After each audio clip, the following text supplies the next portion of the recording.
বাংলাদেশে নজিরবিহীন যে চিত্র আজকে আমরা দেখেছি তা সকলের জানা উচিত এবং আমার মনে হয় এই পুরো বিষয়টি সকলকে নাড়া দেবে এবং বাংলাদেশের বর্তমান চিত্র আন্তর্জাতিক স্তরের সামনে এক্সপোজ হওয়া প্রয়োজন।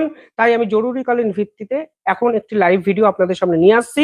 ডিটেইলিং এ এমন কিছু বিষয় নিয়ে কথা বলবো যা নিঃসন্দেহে অন্তত আপনাদেরকে বোঝানোর একটা চেষ্টা করা হবে যে আপনারা বুঝবেনও যে বাংলাদেশে কিভাবে দিনের পর দিন কট্টরপন্থী ইসলামিস্টরা নিরীহ হিন্দুদের উপর জোর জুলুম করার চেষ্টা করছে।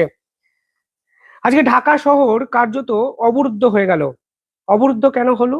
কারণ লাখ লাখ হিন্দু পরিবারের সদস্যরা রাস্তায় নামলেন এবং বাংলাদেশের কট্টরপন্থী ইসলামিস্ট সরকারের বিপক্ষে তারা কার্যত আন্দোলন করতে শুরু করলেন। কেন হঠাৎ করে এই আন্দোলন? কিসের জন্য আজকে পুরো বিষয়টি এ জায়গায় গেল? দেখুন, দুদিন আগে বাংলাদেশের গাইবান্ধার পলাশবাড়িতে শুরু হয়েছিল ৮১ ফুট উঁচু রাম মূর্তির নির্মাণের কাজ। কিন্তু ইসলামিস্ট কট্টরবাদী যারা ছিল তারা সেই রাম মন্দির যে তৈরি করা হচ্ছিল সেই কাজে কিন্তু বাধা দেয় প্রাথমিকভাবে। মুসলিম অধ্যুষিত বাংলাদেশের সংখ্যালঘুদের নিরাপত্তা নতুন করে কিন্তু একাধিক ক্ষেত্রে প্রশ্নচিহ্নের মুখে এসে পড়ে। আমি একদম কোট আনকোট দেখে দেখে বলছি, কারণ একটি ছোট ভুল ইনফরমেশন দিলেও আমার থেকে আমাকে ইউটিউব এই ভিডিওটাকে রেস্ট্রিক্ট করে দেবে। ফলে আমি একদম কোট আনকোট বাংলাদেশের যে চিত্র ধরা পড়েছে আজকে আন্তর্জাতিক মিডিয়ায় সেই তথ্য আপনাদের সামনে তুলে ধরছে এবং আপনারা নিজেরা বুঝতে পারবেন কিভাবে দিনের পর দিন বাংলাদেশের সংখ্যালঘুদের উপর অত্যাচার বাংলাদেশের এই সরকার অর্থাৎ উগ্রপন্থী ইসলামিস্ট সরকাররা করে যাচ্ছে। প্রথমত, ৮১ ফুট উঁচু রাম মূর্তি কেন নির্মাণ হবে সে বিষয়ে প্রশ্ন তোলা হয় স্থানীয় একাধিক ইসলামপন্থী যুবকদের পক্ষ থেকে।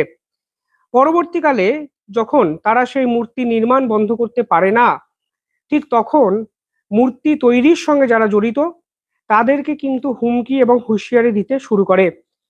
এখানেই শেষ নয়, এর পাল্টা এটি মামলা করা হয় হিন্দুদের পক্ষ থেকেও এবং পরিষ্কারভাবে সেই মামলা করার সময় বলা হয় যে এই মূর্তি বানানোকে কেন্দ্র করে একাধিক ক্ষেত্রে যে বিক্ষোভ সমাবেশ ইসলামিস্টরা করেছে সেখানে প্রভু রামের মূর্তিকেও তারা কদর্য ভাষায় আক্রমণ করেছে এবং বিভিন্ন ক্ষেত্রে রামকে নিয়ে তারা এমন কিছু কটূক্তি করেছে যা সরাসরি ধর্মে আঘাত এনেছে বাংলাদেশের হিন্দুদের।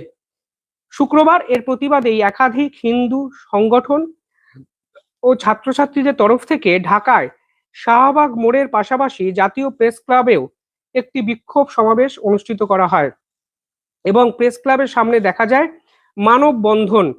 ঢাকা রিপোর্টার্স ইউনিটি ভবনের সামনেও বিক্ষোভ দেখানোর কথা কিন্তু জানা গেছে।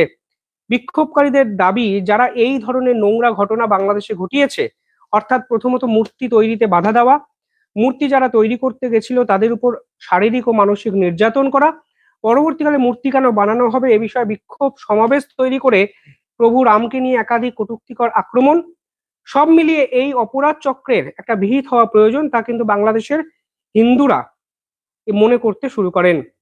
তারেক রহমান বিএনপি সরকার কার্যত নিষ্ক্রিয়। তারা অভিযোগকারীদের সঙ্গে এখন অব্দি কথা অব্দি বলে উঠতে পারেননি, কিন্তু এই ঘটনার সঙ্গে যারা জড়িত তাদেরকে 72 ঘন্টার মধ্যে অ্যারেস্ট করতে হবে তা কিন্তু কার্যত হুঁশিয়ারি দেওয়া হয়েছে বাংলাদেশের একাধিক হিন্দু সংগঠনের পক্ষ থেকে।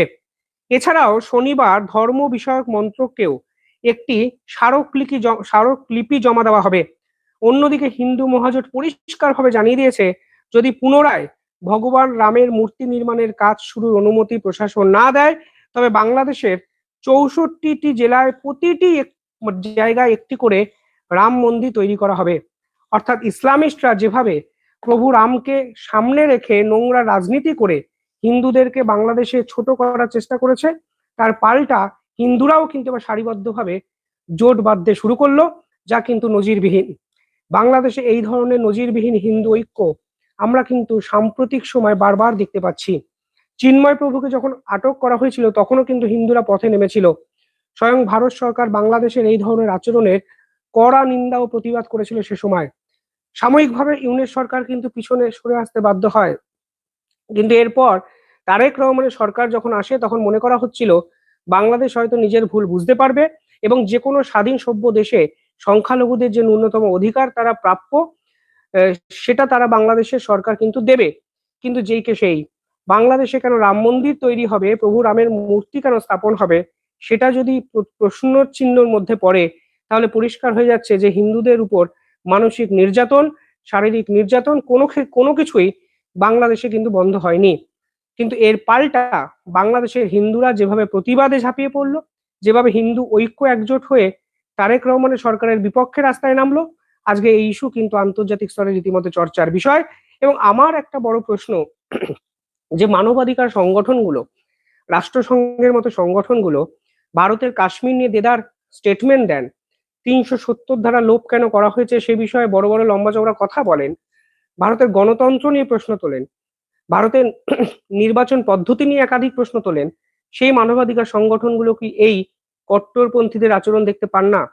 কেন তারা চুপ থাকেন? তারা কি বাংলাদেশকেও ভয় পান, নাকি ইসলামিস্টদের ভয় পান, যারা হিংসা ছাড়া কিছু বোঝে না, বিভিন্ন জায়গায় অভিযোগ করা হয় সেভাবে? আরো একটা গুরুত্বপূর্ণ কথা আমি একটু বলতে চাই। ইরানে কালকে একই ধরনের একটি ঘটনা আমরা কিন্তু দেখতে পাই, অর্থাৎ সেই কট্টরপন্থীদের আগ্রাসন। কালকে ইরানের এক গায়িকা ইউটিউবে একটি ভিডিও পোস্ট করেন তার লাইভ কনসার্টের, এবং সেখানে গায়িকাকে দেখা যায় তিনি হিজাব পরে নেই। এবার একজন স্বাধীন রাষ্ট্রে কে হিজাব পরবেন কে পরবেন না সেটা তার ব্যক্তিগত স্বাধীনতা। ভারতেও অনেকে স্বেচ্ছা হিজাব পরেন, অনেকে পরেন না, কিন্তু এ বিষয়ে রাষ্ট্র কোনো নির্দিষ্ট আইন তো করতে পারে না। ইরানে কেসটা যেটা হয়েছে তা হলো, যখন এই খোলা কনসার্টের অনুষ্ঠানের ভিডিও ভাইরাল হয় যেখানে দেখা যায় সেই অত্যন্ত প্রতিভাবান গায়িকা হিজাব পরে গান করেননি, তখন তার বিপক্ষে রাষ্ট্র কিন্তু অ্যাকশন নেওয়ার কথা ঘোষণা করে, এবং প্রকাশ্যে রাস্তায় সেই মহিলাকে, সেই গায়িকাকে বলা ভালো, প্রায় ৭২ থেকে ৭৪টি বেতের বাড়ি মারার নিদান কিন্তু ইরানের সরকার দিয়েছে। অর্থাৎ যখনই মুক্ত মনার চাষ বিভিন্ন দেশে হয়েছে, তখনই এই উগ্রপন্থার জন্ম হয়েছে, কট্টরপন্থীদের দাপট দাপট বেড়েছে। সে বাংলাদেশ হোক, ইরান হোক, যেখানে এই কট্টরপন্থী ইসলামিস্টরা নিজেদেরকে প্রতিষ্ঠা করেছে, সেখানেই কিন্তু এই ধরনের ঘটনা আমাদের বারবার সামনে এসছে। দেখুন, দুই একটা বিচ্ছিন্ন ঘটনা বিভিন্ন জায়গায় হতে পারে, ভারতেও হয়তো কম বেশি হয়, কিন্তু প্রশাসন কি ব্যবস্থা নিচ্ছে তার উপর ডিপেন্ড করে একটা রাষ্ট্র কি চাইছে সেই পার্টিকুলার বিষয়টি। আজকের দিনে দাঁড়িয়ে কেন একটি স্বাধীন রাষ্ট্রে হিন্দুরা রামের মূর্তি স্থাপন করতে পারবেন না বলতে পারেন? সরকারের থেকে তারা কোনো সাহায্য নিচ্ছেন না, তারা নিজেদের স্বেচ্ছায় তাদের ধর্মচারণা করছেন, তারা অন্য ধর্মের প্রতি কখনো খারাপ কথাও বলছেন না। তাহলে বিপরীত পক্ষে যে ধর্মটি আছে, ধর্মের সাধারণ মানুষ আছেন, তাদের মধ্যে কিছু কতিপয় মানুষ হিন্দুদেরকে টার্গেট করছেন।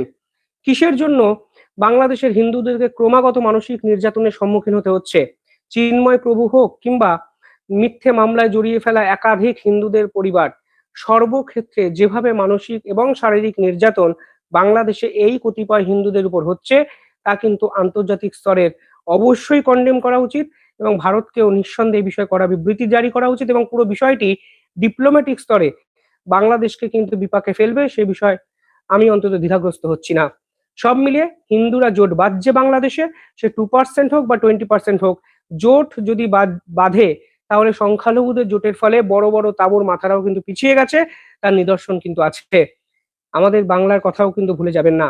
এখানকার শাসকও কিন্তু নিজেদেরকে শেষ কথা বলে মনে করতেন।